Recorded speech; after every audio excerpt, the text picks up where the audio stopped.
Hola amigos, bienvenidos a su programa Reavivados por su Palabra. Hoy estaremos estudiando el libro de Levítico, el capítulo número 10, un capítulo que es un poco triste, pero que nos deja algunas lecciones importantes para nosotros en el día de hoy. Recuerden que ustedes pueden estudiar también, junto con este programa, la lección de Escuela Sabática con el pastor Jonathan Márquez, día tras día, y el día sábado se emite el repaso de la lección general. Vamos a orar, como de costumbre, para estudiar la palabra de Dios. Ayúdanos, oh Señor, a entender tu palabra, a pesar de que muchas veces no tengamos claros todos los detalles. En Jesús, amén. Capítulo 10 de Levítico es uno de esos textos que sencillamente es difícil de entender.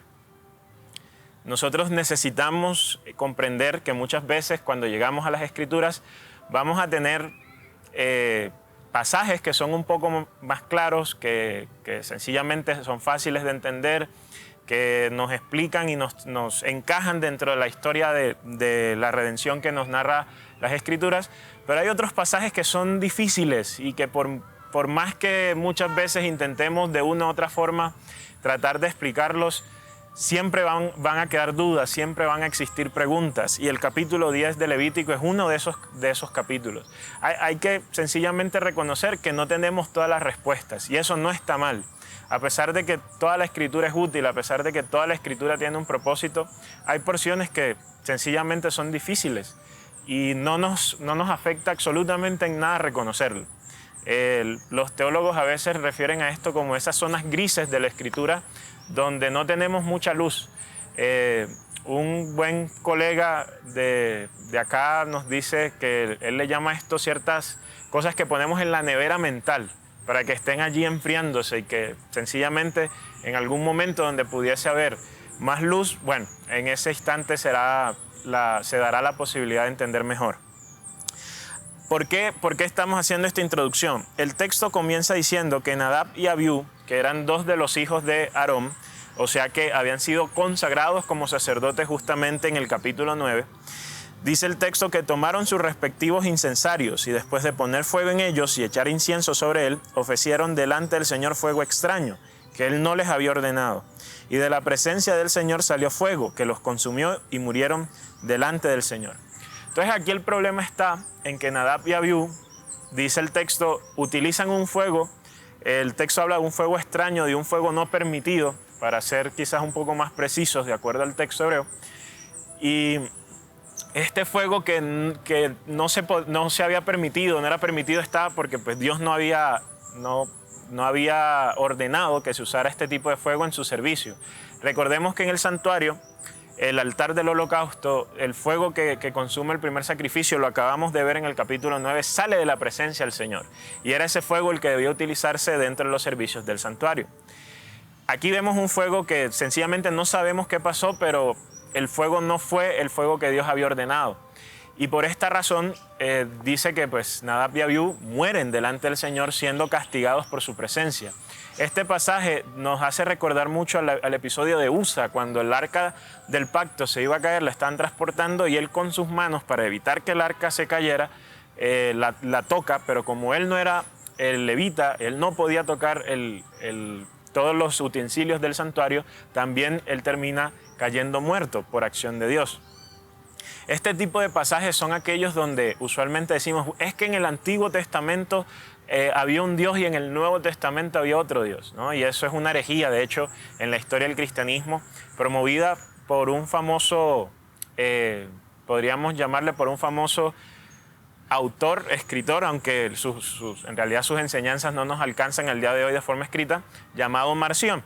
Entonces, pensar que en el Antiguo Testamento había un Dios y que en el Nuevo Testamento había otro Dios, eso en realidad no es muy bíblico. El Dios de la Biblia es un solo Dios, ¿no? Manifestado en tres personas, Padre, Hijo y Espíritu Santo. Así que teológicamente no podemos llegar a la conclusión de que Dios en el Antiguo Testamento era otro, o de que el Dios del Antiguo Testamento era más justo que el del Nuevo, o que tenía menos amor. Porque si Dios es Dios y es uno, Dios para ser Dios necesita ser inmutable, es decir, su esencia no puede cambiar. Cuando hablamos Él puede cambiar su disposición hacia ciertas cosas, pero no su esencia.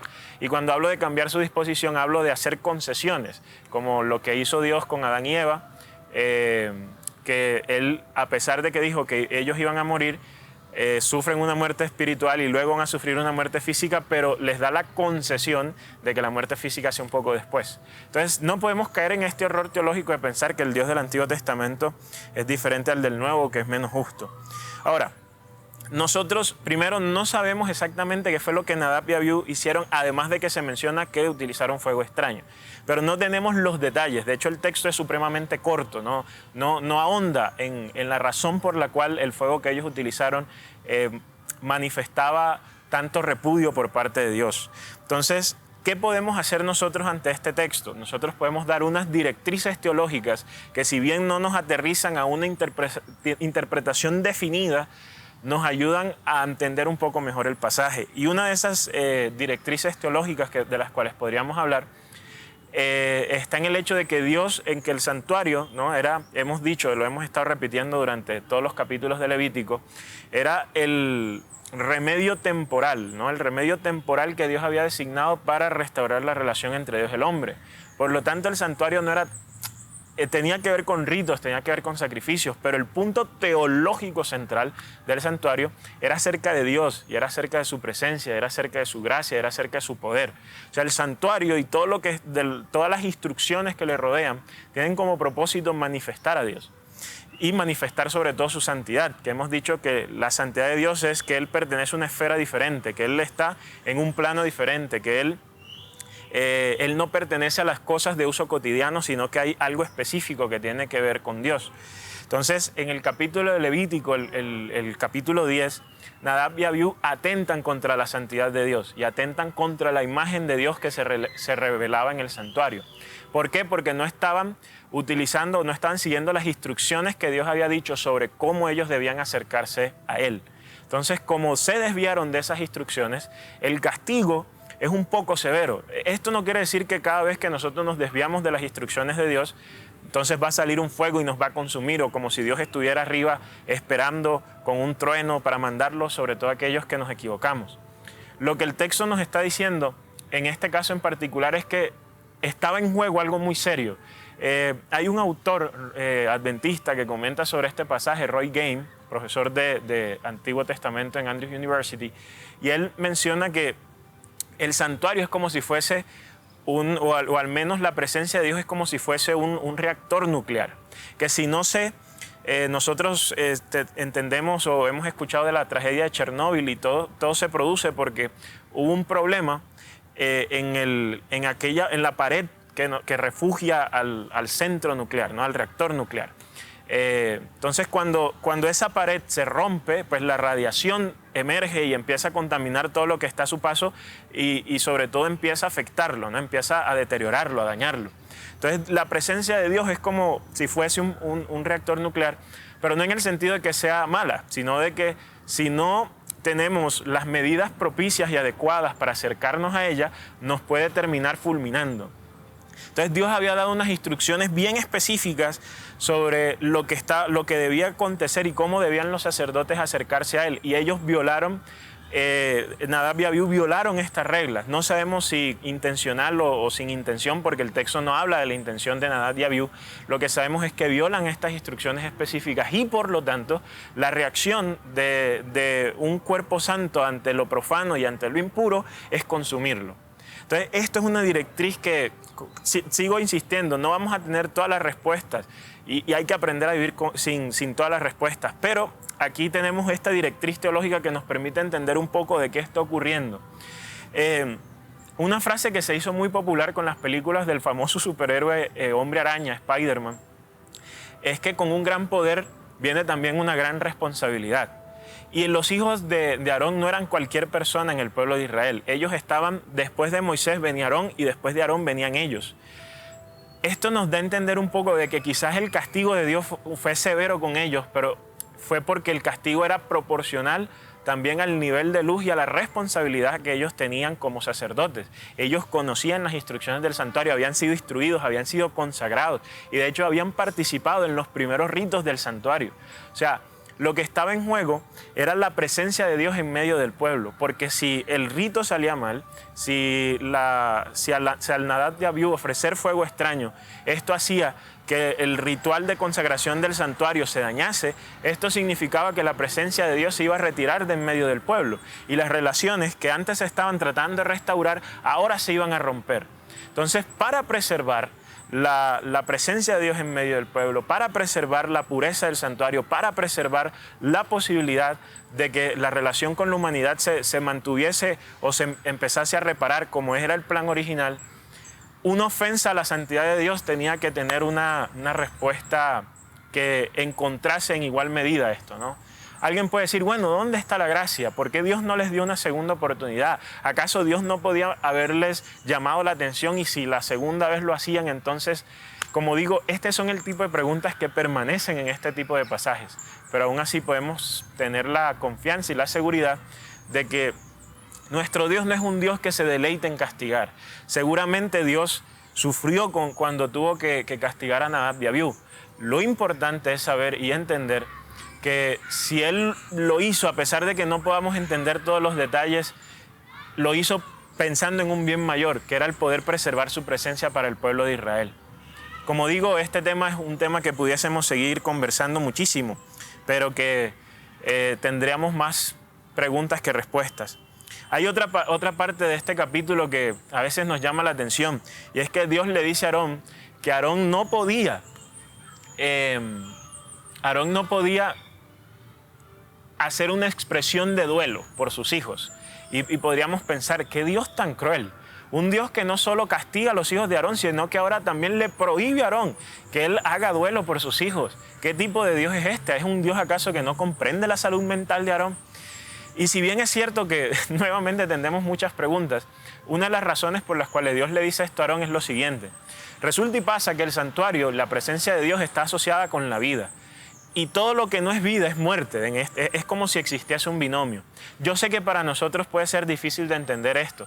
Solo que dentro de la cosmovisión del pueblo de Israel, en esta época, el santuario y la presencia de Dios y los binomios de santidad profano, puro, impuro, manejan este tipo de concepciones, vida, muerte.